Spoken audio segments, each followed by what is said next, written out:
Hey guys, JoshKall here with more Crash Bandicoot walks into a wall 2. Okay. Alright, so anyway, last time we did the two first levels, so I guess we'll just go straight into Hang 8 here. Now, Hang 8 is a weird level. As you can see above the door, it has 2 regular gems and a crystal. Now, how you get the second regular gem is, like, once you go a bit into a level, a timer is going to start. Now, what I'm going to do here is speed this up, because we're going to have to go through this level twice. So I may as well, you know, speed up when we're racing it. Basically, once you get the timer, and the timer appears, you basically just have to race to the end of the level. Yeah, there's the timer. And, if you can get to the end of the level before the timer runs out, there'll be a gem sitting at, or there for you at the end of the level. Now, this can be sort of annoying because you need to, like, pretty much use the zoom feature of this, like, jetboard thing. And, you can't really see where you're going when you like, do that. Like, it moves really fast. Oh shit. Well, I died. Gotta be careful with that stick. This is where I was. That box killed me. I'll just dodge the crystal for now. And, I may as well just continue the commentary since, you know, we're here anyway. Yeah, they give you plenty of Aku-Akus in this level, so even if you do rush into a mine, you should be fine. It rhymes. I totally did that on purpose. Oh shit, come on, get in that hole. It's pretty tight though, as you can see. I, like, ran through the level pretty perfectly, and even then I'm still... we got that on 11 seconds. Now I'm just going to exit the level here, and go back in. I'll cut that out though. Okay, 2 loading screens later, we're back in this level, and we're ready to play it for real. None sped up. See, that's the kind of thing I just love. If you know how to use, like, the slide jump, you can just, like, jump over obstacles like that. That is great. Like, look, I don't have to use that stupid moving up and down platform. I can just jump over it. What happens when I get a third Aku-Aku on a boat? Absolutely nothing. Well, that's good to know. Yeah, well, so now there's no timer anymore. In fact, once you've got the gem, the timer just doesn't appear anymore. So I can just chill out, because I don't have to ram. It's kind of relaxing, actually, just after having to do that. There were river levels in the first Crash Bandicoot game, and these are pretty similar, honestly. Let's do this bonus. Speaking of similar things, doesn't this look like the bonus rooms from, you know, all bonus rooms from the first Crash Bandicoot? Reusing assets is a clever and smart, plan, I guess.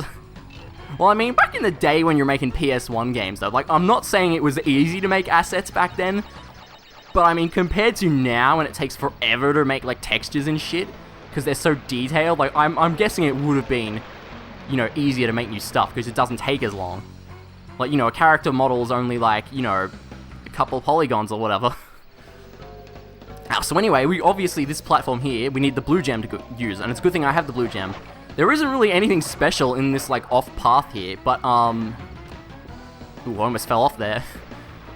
But yeah, you need to come here to get all the boxes, so you can't actually get the box gem in this level if you don't have the blue gem. So it's a good thing we did that, and, well, yeah, the blue gem is one you actually can get. The red gem, which we do have, but we're not supposed to get. We cheated to get that. And it looks like we've got some silhouettes. The stuff like this is kind of weird, though. Like, I just have to go up, don't run into that nitro, oh boy.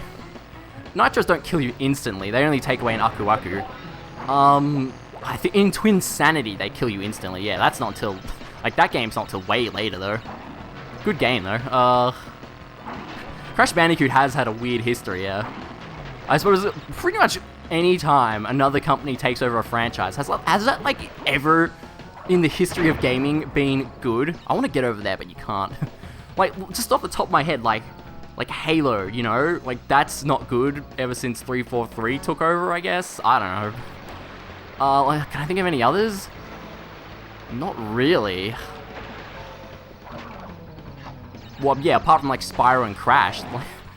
We'll get that crystal. We're, like, right near the end, aren't we? Well, we got one more boat section to go. And that, blue gem part didn't take long either. Interesting.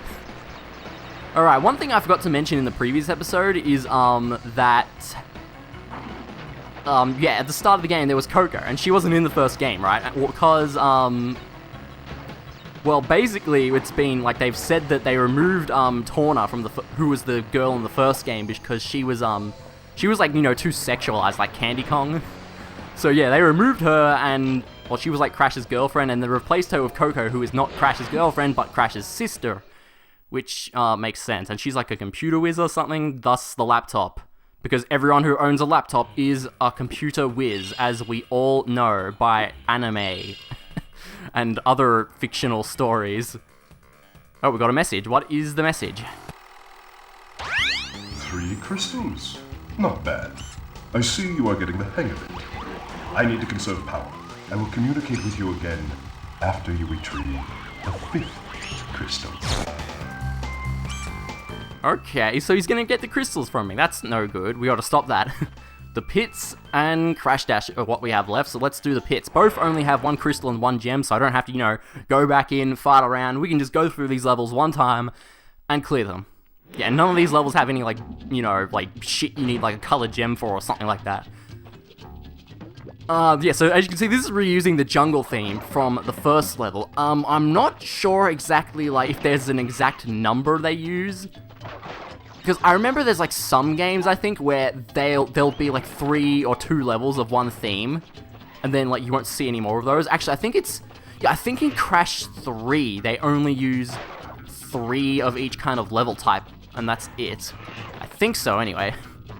This game probably does something like similar like that. I just can't think of it off the top of my head. Didn't I say I was an expert at this game? Maybe not. Alright, I can get this Aku Aku, and we can go invincible, and I can just use it to break those. And we can run into this bird. Dumb bird. Oh, shit. Just when I was saying there was nothing special about this level. It's the freaking... It's that bloody level that has 2 paths. Oh, yeah, you think of all the things that are in Crash Bandicoot 1, they would have learned that the whole pathing system is, like, the stupidest thing. Oh, boy. It wouldn't be that bad if you could turn it, like, you know, the camera around, but you can't do that. So you've got to, you know, just go up one way and then try to, like, backtrack. Okay, so this is the end. Oh, you can... That's funny. If you slide into those guys, they actually flip upwards instead of just spinning them. Yeah, so that's the end of the split path. So now what we have to do, which is so annoying, is go backwards. But the thing, you could go up to the split and then go back the other way, but the thing is, that way you still have enemies. This way has no enemies. The only hazard this way is pits. And if you be careful, you won't fall in the pits. But as you can see, I really don't have much viewing room. It's still really easy to do it, especially if you're running at full speed. There is no way I would slide. You'd run into a pit way too easily walking backwards if you slided. I think we're almost back, though. It's kind of hard to gauge distance in this game. It's like stuff sometimes feels like forever, but that's just because they're enemies. So when you go back through an area that there's no enemies in, it takes you like no time at all. Alright, I'll spin them this time. I'll spin the turtles with spinning saw blades on top of them. Double spin. Oh, what? I must have jumped into him? Oh, well.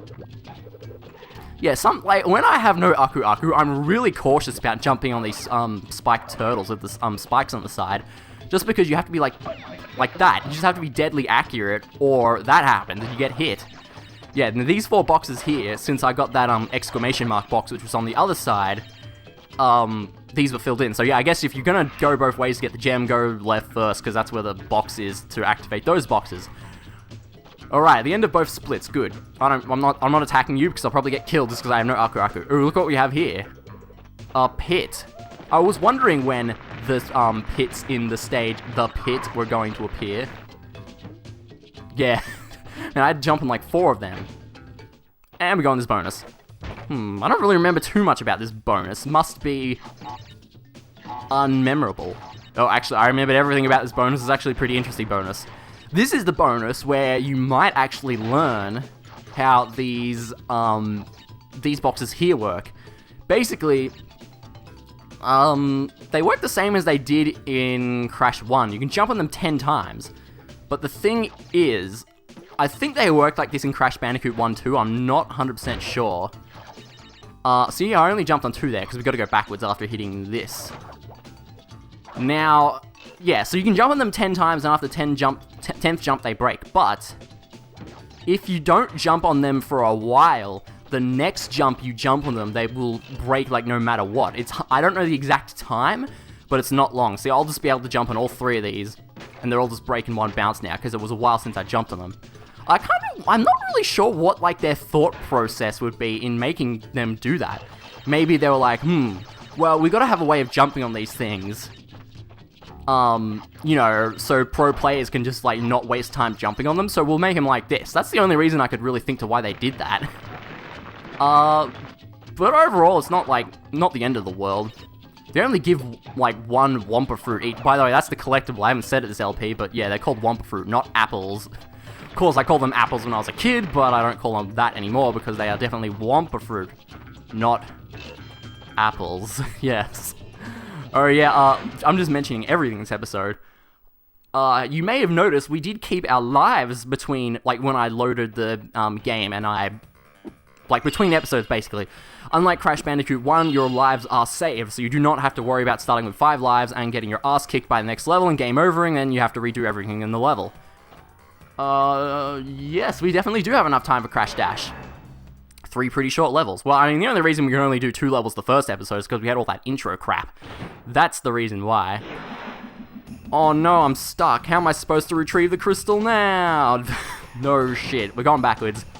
So yeah, there were levels exactly like this in Crash Bandicoot 1. If it's not broken, don't fix it. But instead of a boulder chasing us, it is now a snowball. Which presumably has a big rock in it or something? I don't know. Yeah, I'm just trying to explain this. If you're still running when the snowball hits the thing, Crash will do like a roll, which isn't the end of the world, but I still like to stop him from doing it. Actually, next time I'll show it off just so you guys can see what I'm talking about.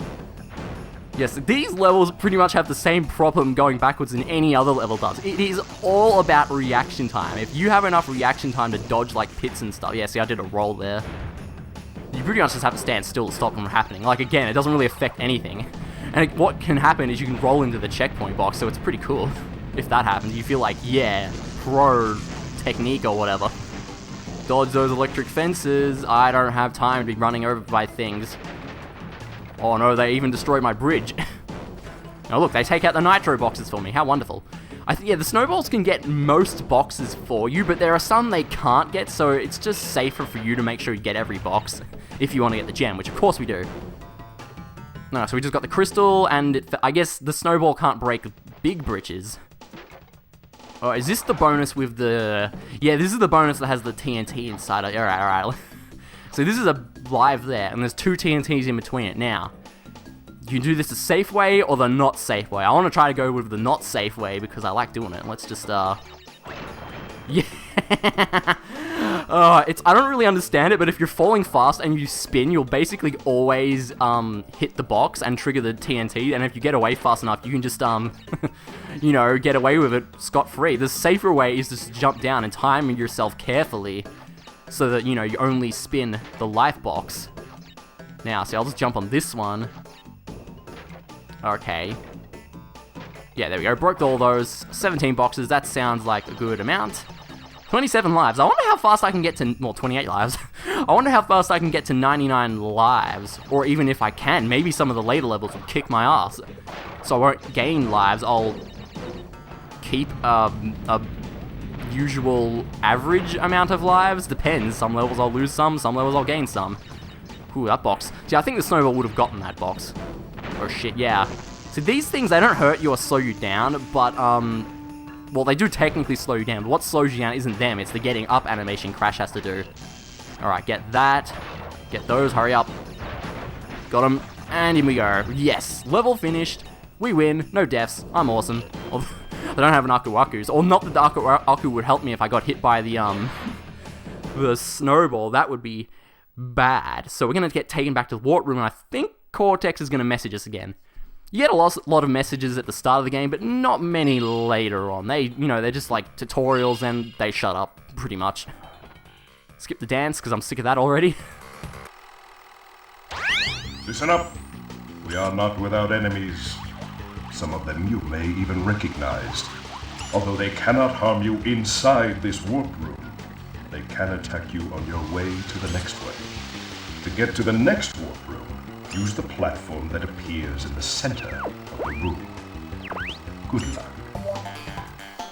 So, I don't really get this. Like, why am I being attacked by guys if I'm helping Cortex? Aren't these Cortex's bad guys? Well, we could assume they're Embryo's bad guys, because he's trying to stop us, remember? I really wish I could tell him, hey dude, psst, I'll get the gems for you, don't send bad guys after me. Oh well, anyway, we'll do that next time. We'll go to the next warp room for the next 5 levels. So thank you very much for watching. Crash is not happy about it though. He's like, I'm pondering my fate. Yep, you do that, Crash. Alright, yeah, see you next time, guys.